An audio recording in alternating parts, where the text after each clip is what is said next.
Al único y sabio Dios sea la gloria y el poder por los siglos de los siglos. Este es su programa Mundo Cristiano, órgano oficial de la Iglesia de Dios de la Profecía Central, ubicada en el Espaillat número 86 de esta ciudad de La Romana. Y como cada jueves, yo soy el pastor Alvin Carrasco. Una vez más trayéndole una buena entrega de su programa Mundo Cristiano. El día de ayer las mujeres hablaban de la influencia económica, en el área económica de la reforma, y yo quiero irme a la parte histórica de lo que ellos contaban el día de ayer. Estoy acompañado con un cafecito aquí. Así que mientras tengo una conversación muy técnica e histórica con ustedes, voy a hablar de la ética protestante del trabajo y el espíritu capitalista. Este es uno de los programas más técnicos e históricos que he trabajado aquí, un poquito difícil para mí, pero me toca desarrollar esa parte tan importante. Antes de entrar en la ética protestante del trabajo y el espíritu capitalista, vamos a dar algunas informaciones. Recuerde que la iglesia central está ubicada en el Espaillat, entre la Eugenio Miranda al norte y la Duarte al sur. En el centro de la ciudad de La Romana. Tenemos servicios los domingos a las 9 de la mañana, la escuela dominical. Y a las 11 tenemos nuestro servicio de acción de gracias. Los martes tenemos verdades bíblicas, los jueves tenemos servicios de alabanza y adoración al Señor, y los jóvenes tienen su acostumbrada reunión los sábados. Todos los días hay actividades en el templo. El templo está abierto para la gente que desea ir a orar al templo. Estamos abiertos todos los días desde las 9 de la mañana. Así que si usted anhela ir a orar, pues allá están nuestras puertas abiertas. Bien, vamos a comenzar. La ética protestante del trabajo. Y este es el título de un libro escrito por el señor Max Weber. Se escribe Weber, pero se pronuncia Weber. Recuerde que es alemán este hombre y se pronuncia Weber, porque la W al inicio se pronuncia como B, Weber, Max Weber. Max Weber murió en el año 1920. Y este libro fue publicado 15 años antes de la muerte de Max Weber, que fue en 1905, y el libro realmente se llama El espíritu capitalista, el espíritu protestante, la ética protestante y del trabajo y el espíritu capitalista. La ética protestante del trabajo y el espíritu capitalista. ¿Qué es lo que trata Weber en este libro? Bueno, algo bastante interesante que a veces lo ignoramos, pero es necesario que lo tomemos en cuenta, sobre todo el día de hoy, cuando vamos a hablar de trabajo, cuando vamos a hablar de economía, cuando vamos a hablar de ansiedad. Es necesario tomar en cuenta lo que dice Max Weber en este libro. Un libro muy interesante que ha recibido muchas críticas, pero también ha servido de base para comentar lo que yo voy a comentar el día de hoy. Bien, es importante destacar que Max Weber no buscaba explicar el capitalismo moderno que surgió en Europa occidental con este libro. Nunca buscó esto, sino que su hipótesis estaba basada en que la ética religiosa, sobre todo la ética desarrollada por los protestantes desde el siglo XVI, en especial los protestantes de corte calvinistas, contribuyó decisivamente al desarrollo del capitalismo moderno. Recuerde que aquí lo que él habla no es de que, es que el protestantismo o la reforma protestante originó. No. Max Weber no busca explicar eso, sino que se creó un espíritu que eso fue lo que toma el capitalismo moderno para desarrollarlo como un ente económico. Y es lo que voy a tratar de explicar. Déjeme resumirlo. Voy a resumir los principales ejes de esto. Había un problema sociológico central y este problema sociológico central se basaba en la diferencia que existía entre la religión protestante y la religión católica. La religión protestante era más próspera que los católicos. Los protestantes llegaron a ser más prósperos que los católicos, porque los protestantes desarrollaron una serie de empresarios, de banqueros, de obreros especializados, que ellos, sin darse cuenta, podían sostener la economía, sobre todo los puritanos. Y esos puritanos fueron los que viajaron a América y desarrollaron lo que hoy conocemos como Estados Unidos. ¿Ok? Entonces, había un tema aquí porque los católicos pensaban más en dormir bien, pero los protestantes pensaban más en comer mejor. Entonces, los católicos pensaban que si Dios los llamó a ellos siendo obreros, pues debían quedarse siendo obreros. También los luteranos pensaban esto: si Dios nos llamó siendo obreros, entonces no tenemos por qué ser otra cosa sino obreros. Y se desarrollaron en esa perspectiva. Los protestantes de corte puritanos y de corte pietistas, que ambas ramas vienen del calvinismo, pensaban totalmente diferente con relación a eso y entonces empezaron a cambiar sus actitudes y ciertas creencias religiosas. Entonces eso se fue moldeando para llevarse a un punto económico y social que afectara a la sociedad de manera diferente o de manera directa. Ahí es donde entra un economista llamado Adam Smith, que él usa una metáfora que él le llama la mano invisible, y lo voy a explicar rapidito.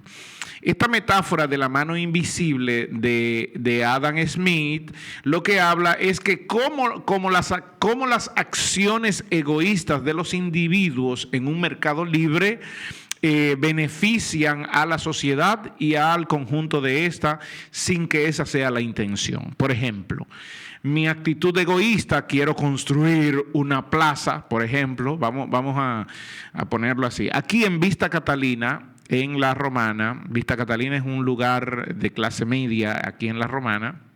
Es un ensanche, podríamos llamarlo, de clase media en La Romana, pero que no hay una plaza comercial. Imagínense que yo, por mis actitudes egoístas de tener una plaza comercial y de hacer riqueza, decido construir la plaza comercial. Esa construcción va a generar que haya algunas necesidades, por ejemplo, necesidad de personas que lleven alimento a los que están trabajando ahí, necesidad de gente que, porque esos que van a trabajar ahí van a necesitar un espacio donde dormir, donde aguarecerse, donde descansar, y entonces eso va a crear la necesidad de que hayan hoteles también, necesidad de hoteles, necesidad de comida, y lo que yo estoy creando con motivos egoístas, una plaza para mí, para yo hacerme rico, empieza a crear de manera invisible y de manera no intencionada, empieza a crear unas necesidades que deben ser cubiertas por alguien. Entonces, lo que Adam Smith manifiesta es que en esta metáfora de la mano invisible es que cada persona, al buscar su propio interés egoísta, son guiados por una mano invisible, dice él, son guiados para promover el bien común, creando una economía más eficiente y una mayor prosperidad para la sociedad. No sé si me di a entender con esto, pero esto es lo que manifiesta Adam Smith. ¿Por qué toco esto? Y fíjese que voy rapidísimo con esto porque es necesario abarcar todo el tema. Recuerde que esto es muy técnico y quiero dejarlo bien claro. ¿Por qué toco esto? Porque eso que Adam Smith promociona es lo que se llama capitalismo, donde cada quien puede desarrollarse, cada quien puede crear empresas y al crear una empresa, eso también crea necesidades que otros van a ver esas necesidades y esos otros van a desarrollar también empresas. Recuerde que una empresa se crea cuando se vislumbra un nicho de necesidad en la población. La población necesita, por ejemplo, zapatos, entonces viene alguien y crea allí una fábrica de zapatos. Pero alrededor de la fábrica de zapatos, los que van a trabajar ahí, se va a necesitar gente que provea comida para los que trabajan ahí. Y ese va a crear una empresa de alimentación. Pero también se va a necesitar agua para lo que... Y allí va a haber gente que va a crear una empresa para vender agua embotellada o agua purificada. Pero también se va a crear la necesidad para los que vienen a trabajar a esa fábrica de que hayan hoteles cerca y va a llegar alguien y va a crear un hotel, pero también se va a crear la necesidad de que ese hotel va a necesitar jabón, de que va a necesitar insumos y va a venir alguien y va a construir una empresa para esos insumos y va a contratar. ¿Ve lo que estoy diciendo? Eso es lo que Adam Smith le llama la mano invisible. Ok, vuelvo otra vez.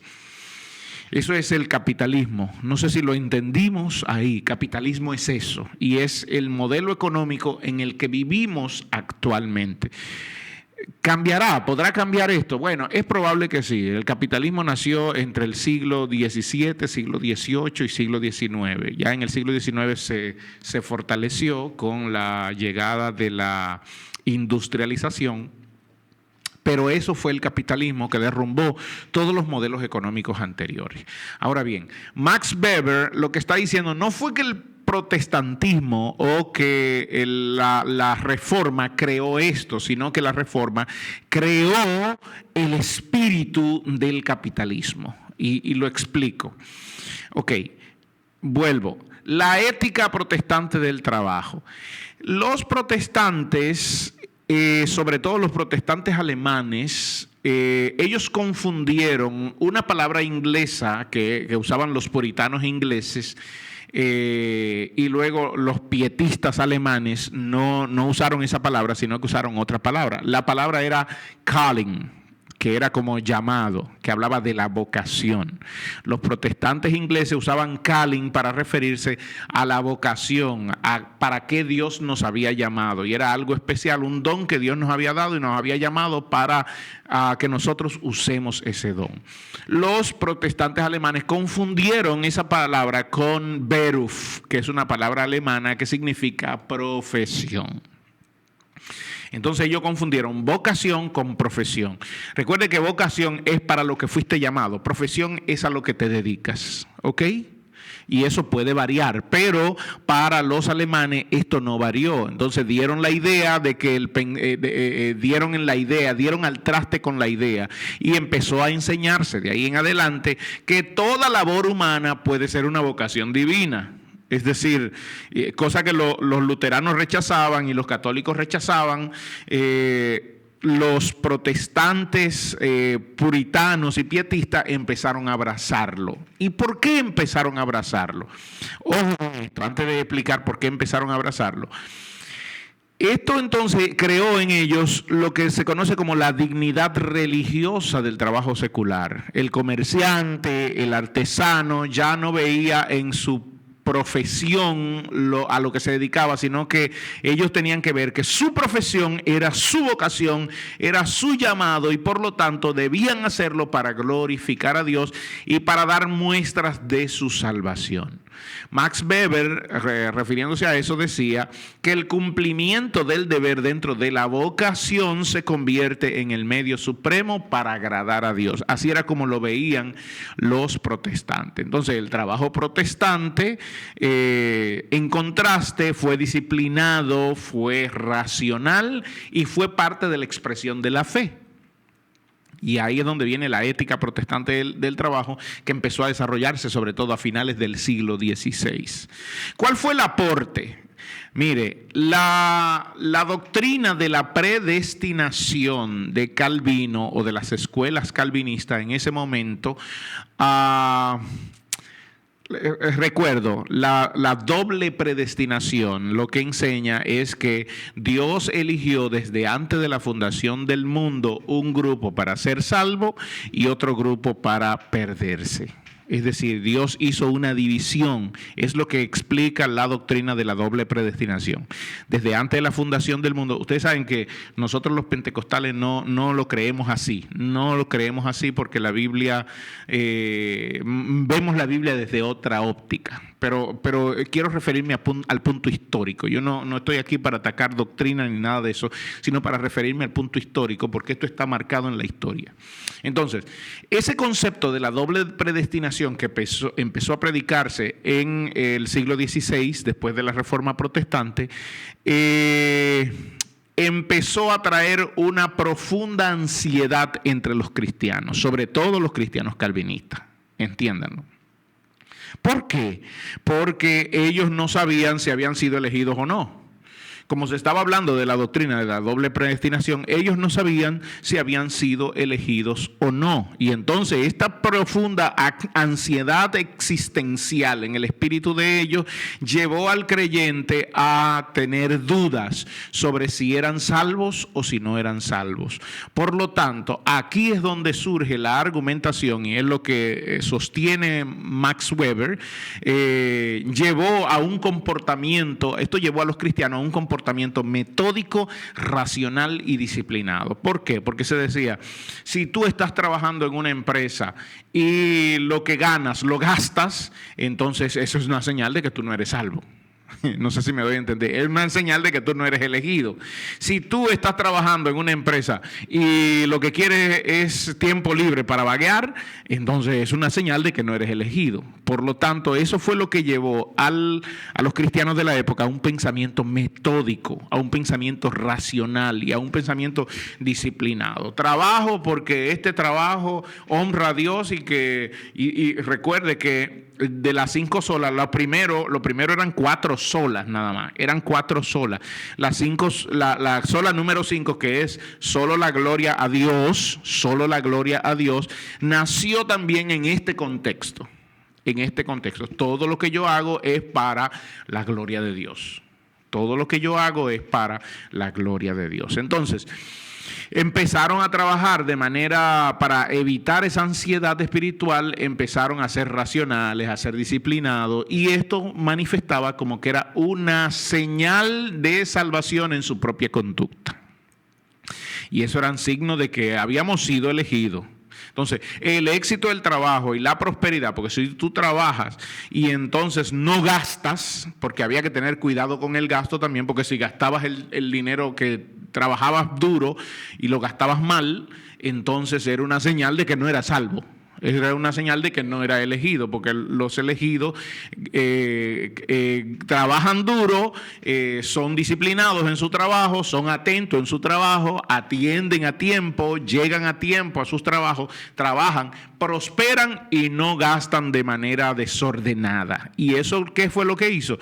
Hacer que los cristianos de esa época prosperaran económicamente. Ahí estoy en esto. Entonces, el gasto excesivo, según se predicaba en ese momento, y la pereza venían como una señal de condenación, de que no habían sido elegidos, y nadie quería situarse de ese lado. ¿Ven cómo una doctrina cambió el pensamiento de los protestantes de la época? ¿Del siglo XVI? Ok.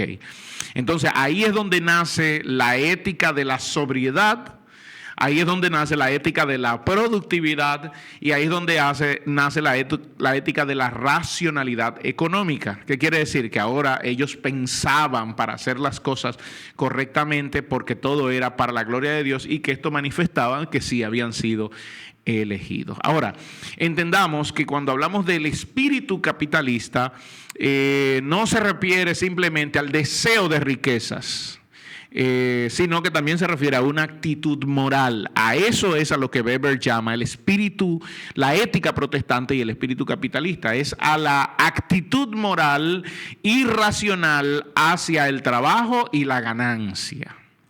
Max Weber decía que el deber del individuo es incrementar su capital como fin en sí mismo. ¿Cuáles eran las características de este espíritu capitalista? Primero, un trabajo como fin moral. El trabajo era el fin moral. Recuerde que estaba asociado a la salvación o a la elección. Entonces el trabajo pasó a ser un fin moral, no solo un medio económico. El ahorro y la inversión y la acumulación racional del capital era una señal de que habíamos sido elegidos para salvación. La disciplina, la puntualidad y la planificación manifestaban mi moralidad y mi ética hacia lo que tengo que hacer. Y entonces, a pesar de todo eso, se empezó a rechazar lo que era el lujo y el ocio improductivo. Bien, entonces Weber lo que toma todo esto, lo contrasta con la mentalidad moderna o con la mentalidad premoderna, porque recuerden que Weber murió en el 1920, donde la riqueza se usaba para el disfrute inmediato y no para la inversión productiva, cosa que no hacían los protestantes. Entonces, ¿qué pasó? Que a medida que fue avanzando el tiempo, la parte religiosa, la ética religiosa, se independizó de su origen teológico y las prácticas racionales, como el trabajo disciplinado, persistieron aun cuando la fe disminuyó. Y ahí es donde viene el capitalismo, surge, ¡boom!, explota el capitalismo. Aunque ya desapareció la parte teológica, la parte de la fe ya desapareció y no iba vinculada al trabajo, sin embargo, siguió esa parte del trabajo consciente, el trabajo puntual, el trabajo con ética, el trabajo con tesón y no al gasto excesivo. Eso permaneció y aún permanece en el capitalismo moderno. De esa manera, el capitalismo moderno se volvió autónomo sin la necesidad ahora de las reglas que le impuso la fe. ¿Se dan cuenta? Y eso es a lo que Weber llama la jaula de hierro, creada por el puritanismo, sobre todo los puritanos. De hecho, Weber decía que el puritanismo quería hacer un hombre con vocación, pero nosotros hemos de serlo. Ahora, los que no son puritanos han de serlo. Y esto significaba que ya el hombre no trabajaba por su salvación, como al principio. No, yo trabajo porque es una manifestación de que soy salvo, de que soy elegido. Ya el hombre no trabaja por su salvación, sino porque está atrapado en un sistema económico que exige productividad constante. Esto es el capitalismo moderno. Sistema económico que está exigiéndole al hombre productividad constante. Entonces, el capitalismo moderno no nació solo con factores económicos o tecnológicos, sino que también nació con una transformación, por una transformación ética y cultural que surgió en el pensamiento religioso, sobre todo en Alemania y en Inglaterra. Y la ética protestante ascética, que era rechazar los placeres, especialmente la ética protestante del calvinismo, promovió el trabajo racional y el ahorro y la acumulación de capital. Hay que trabajar racionalmente, hay que ahorrar, hay que acumular capital, porque si tú lo gastas de manera medalaganaria, entonces es una señal de que no eres salvo. Ojo, estoy tocando puntos históricos, no he tocado doctrina, no he hablado de la Biblia, estoy tocando puntos históricos que nos ha llevado al análisis de lo que nosotros tenemos que verificar el día de hoy. Entonces, la religión sirvió como catalizador cultural que legitimó una nueva relación entre el individuo, el trabajo y la riqueza. Y con el tiempo, esta ética que los que los protestantes levantaron se secularizó. No solo ya eran los religiosos, sino todo el mundo ya tenía esta ética de trabajo. Y entonces dio lugar a la racionalización de la vida moderna y al capitalismo como sistema interpersonal. Le dije que iba a ser... no termino aquí, porque yo quiero hablar también de los que criticaron a Max Weber, pero ya el tiempo se nos vino encima. Espero que esto haya servido a usted, que haya tomado nota, y si no tomó nota puede ir a YouTube, Mundo Cristiano IDP, darle a la campanita, suscribirse para que le lleguen las notificaciones, o también puede ir a Spotify a escuchar estos programas. Yo me despido y será hasta la próxima semana. Que la gracia del Señor sea sobre cada uno de ustedes, mis amados.